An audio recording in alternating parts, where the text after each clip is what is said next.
Graças a Deus, mais um dia. Que Deus abençoe a todos vocês. Pai, obrigado por esse dia bom na sua presença.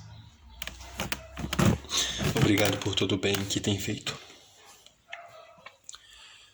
Obrigado, Senhor. Irmãos, eu quero ler na Salmo 17. Quem puder acompanhar comigo, serei grato. Salmo 17. Davi pede a Deus que o proteja contra os seus inimigos e confia na sua inocência e na justiça de Deus. Oração de Davi. Salmo 17. Ouve, Senhor, a justiça e atende ao meu clamor. Dá ouvidos à minha oração, que não é feita com lábios enganosos.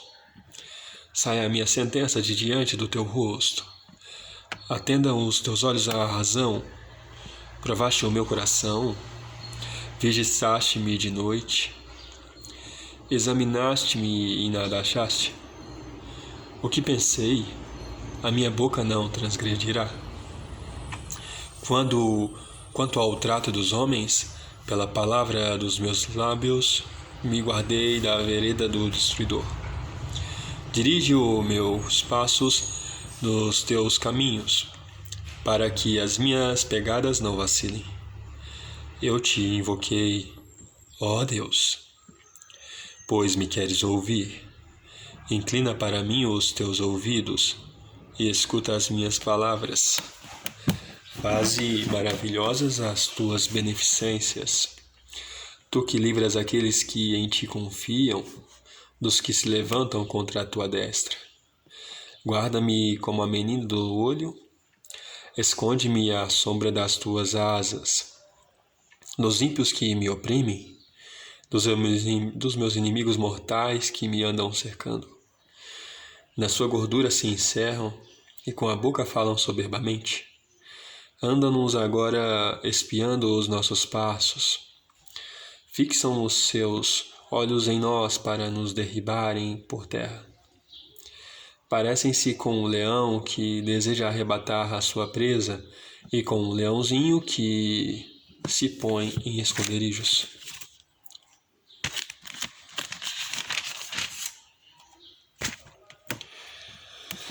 Levanta-te, Senhor, detém-no, derriba-o, livra a minha alma do ímpio pela tua espada.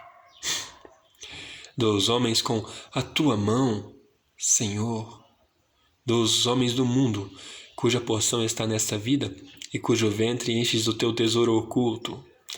Seus olhos estão fartos, eles dão seus sobejos às suas crianças. Quanto a mim, contemplarei a tua face na justiça. Eu me satisfarei da tua semelhança quando acordar. Glória a Deus.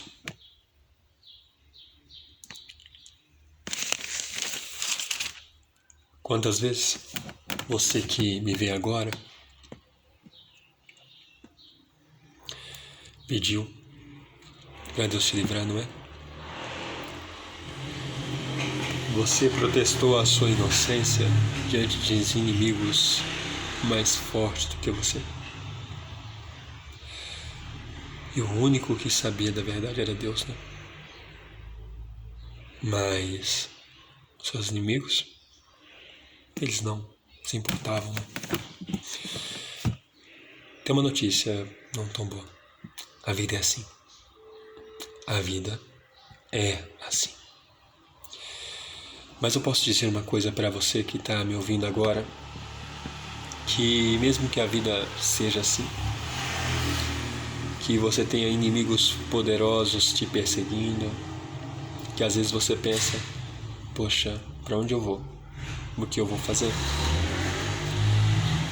Mas se a sua consciência está tranquila, mesmo que você colha consequências daquilo que você não fez, porque diz Eclesiastes que acontece sim.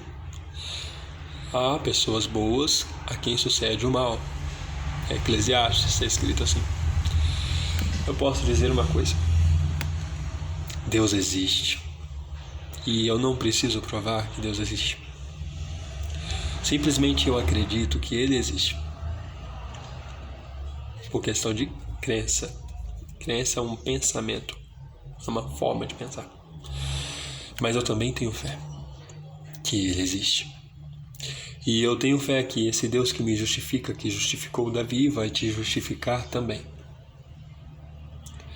E eu peço a Deus que livre você de todo mal, da perseguição e das mentiras faladas, dos julgamentos precipitados e das loucuras impostas. Porque é isso que estão fazendo. Há loucura na terra. Como dizem em Eclesiastes, os príncipes andam a pé e os servos estão a cavalo. Os tolos estão em honra, mas muitas vezes os sábios são desprezados. E o homem de guerra está na miséria. Veja bem, você vai nos Estados Unidos e fala: os soldados que concorreram à guerra do Vietnã voltaram passando fome. Será que isso foi certo? Mesmo que eles cometessem erros lá, a nação pode abandonar seus homens de guerra? Muitas nações fazem assim. Eu não estou falando mal dos Estados Unidos em si, mas muitas nações fazem assim. E quando eu falo nações, estou falando de povos. Quando eu falo de povos, falo de famílias. Quando falo de nações, também falo de igrejas, religiões. Não só igrejas, como também falo de religiões. Espiritismo, kardecismo, desculpe pelo jeito de falar, umbanda, quimbanda, candomblé, religiões de várias matrizes, budismo, shintoísmo, deixa eu ver aqui mais uma, islamismo.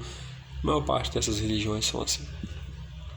Cristianismo também, os evangélicos, os Yohei, Havei, que chama, né, que na verdade eles creem no mesmo Deus que os evangélicos, só que usam-se um nome diferente para nomear o Deus de toda a terra, o nosso Deus.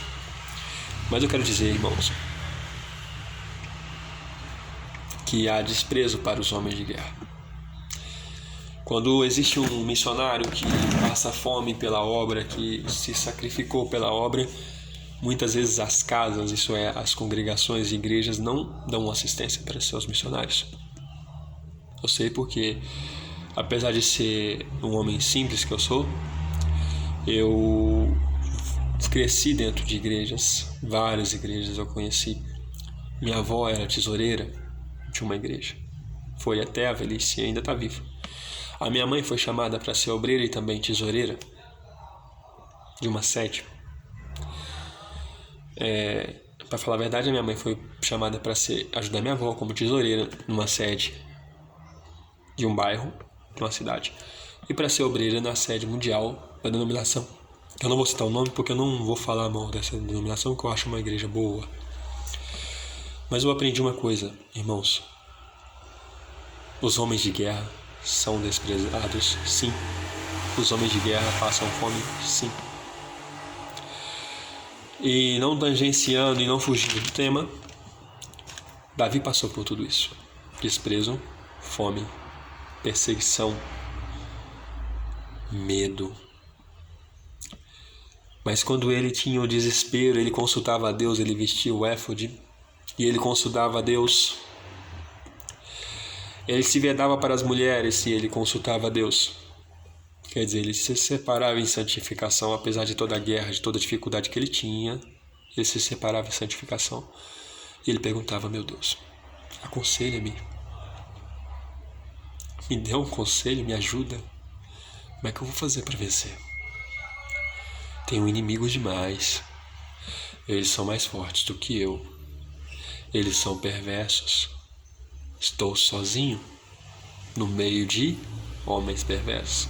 Porque há um salmo que diz, eu não me lembro bem qual é o salmo, que nesse salmo está escrito assim: eu faço a minha cama entre leões.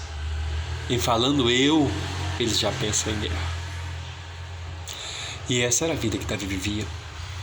Homens de Belial, homens desgostosos, homens endividados, homens perseguidos, eram os que andavam com Davi. E ele também era um perseguido. E todo esse exército que estava com ele estava no meio dos inimigos, porque a única proteção era os inimigos. Eles se protegeram daquele que era para ser o seu aliado e protetor no meio dos inimigos. Pensa bem.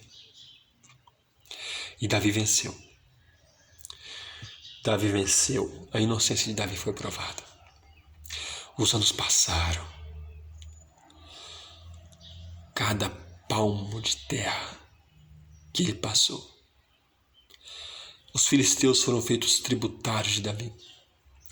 Cada cidade que, enquanto ele estava no meio dos filisteus, que ele matou, e ele despojou, ele matou para que não houvesse testemunhos para dizer: Davi ataca não o Israel, mas o nosso povo. Que Davi nunca mudou de lado. Ele assalariou os seus homens.